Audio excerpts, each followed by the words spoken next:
নমস্কার বন্ধুরা, food lover চ্যানেলে সবাইকে স্বাগত জানাই। আজকে আপনাদের সাথে শেয়ার করব নলেন গুড়ের পায়েস। জন্মদিন হোক বা পূজা অনুষ্ঠানে পায়েস আমরা ঠাকুরের ভোগ হিসাবেও নিবেদন করে থাকি। তাছাড়া যে কোনো অনুষ্ঠান বা ঘরেও আমরা অতিথি আপ্যায়নে পায়েস করে থাকি। আমার আজকের রেসিপিটি ভালো লাগলে অবশ্যই একটি লাইক করে দেবেন আর কমেন্ট করে জানাবেন যে কেমন লাগলো। আর আমার চ্যানেলে নতুন বন্ধু হয়ে থাকলে পরে সাবস্ক্রাইব করে বেল বাটনটা অবশ্যই প্রেস করে রাখবেন। তাহলে সমস্ত ভিডিও নোটিফিকেশন সবার আগে আপনার কাছে পৌঁছে যাবে। তাহলে চলুন ঝটপট রেসিপিটি দেখে নিই। পায়েস বানাবার জন্য এখানে গোবিন্দভোগ চাল নিয়ে নিয়েছি। 1 লিটার দুধের জন্য এখানে 1 মুঠো গোবিন্দভোগ চাল আমি নিয়ে নিয়েছি। এবার চালটাকে জল বদলে ধুয়ে নেব। গ্যাসের উপর একটা কড়াই বসিয়ে তাতে দিয়ে দিয়েছি 1 লিটার দুধ। এবার দুধটাকে খুব ভালো করে গ্যাসের ফ্লেমটা মিডিয়ামে রেখে জাল করে নেব।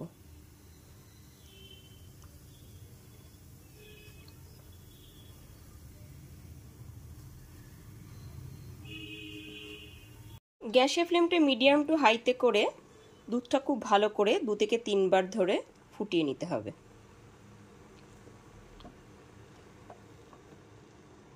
দু প্যাকেট গুঁড়ো দুধ হালকা গরম জলের সাথে খুব ভালো মতো এখানে মিশিয়ে নিয়েছি। তবে আপনারা চাইলে পরে 3 প্যাকেট দুধও ইউজ করতে পারেন। দুধটা এখানে 2 থেকে 3 বার জাল করে নেওয়ার পর গুঁড়ো দুধটা মিশিয়ে দিচ্ছি।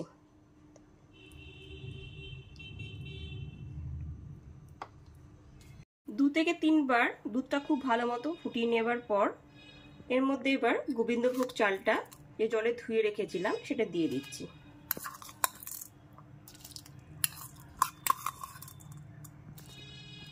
চালটা দেওয়ার পর খুব ভালো মতো একবার নেড়ে দিতে হবে।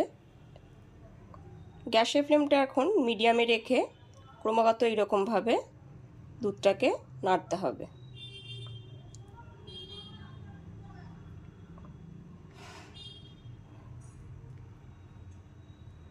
গ্যাসের ফ্লেমটা মিডিয়ামে রেখে ক্রমাগত কিন্তু এরকম নিচ থেকে উপরে নেড়ে যেতে হবে।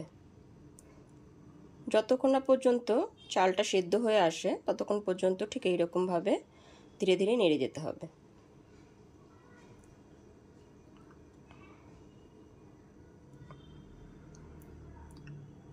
চালটা এখানে 85% মতো সেদ্ধ হয়ে গেছে। এরপরে কিছুটা পরিমাণ কাজু দিয়ে দিচ্ছি আর কিছুটা পরিমাণ দিয়ে দিচ্ছি কিশমিশ।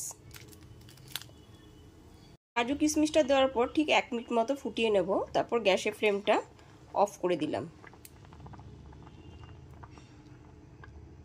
গ্যাসের ফ্লেমটা অফ করে দেওয়ার পর 1 থেকে 1.5 মিনিট পরে আমি নলেন গুড়টা দিয়ে দিচ্ছি।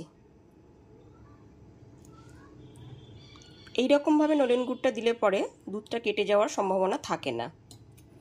এবার নলেন গুড়টা দিয়ে খুব ভালো মতো মিশিয়ে নিচ্ছি। এবার গ্যাসের ফ্লেমটা আরেকবার অন করে খুব ভালো করে একবার জাল করে নিতে হবে।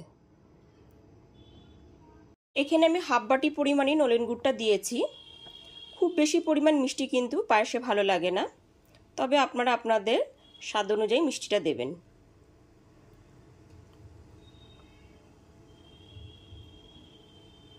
নলেন গুড়টা দেওয়ার পর 1 মিনিট ধরে একটু ফুটিয়ে নিয়েছি। নলেন গুড়টা দেওয়ার পর 1 থেকে 1.5 মিনিট ফুটিয়ে নেওয়ার পর গ্যাসের ফ্লেমটা অফ করে দিয়েছি। এবার একদমই ফাইনালি রেডি হয়ে গেছে নলেন গুড়ের পায়েস। এবার এটাকে বাটিতে সার্ভ করব।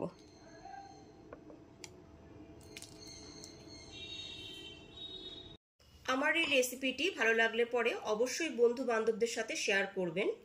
আজ তাহলে এই পর্যন্তই। আবার হাজির হয়ে যাব নতুন কোনো রেসিপি নিয়ে। সবাই খুব ভালো থাকবেন, সুস্থ থাকবেন। ধন্যবাদ।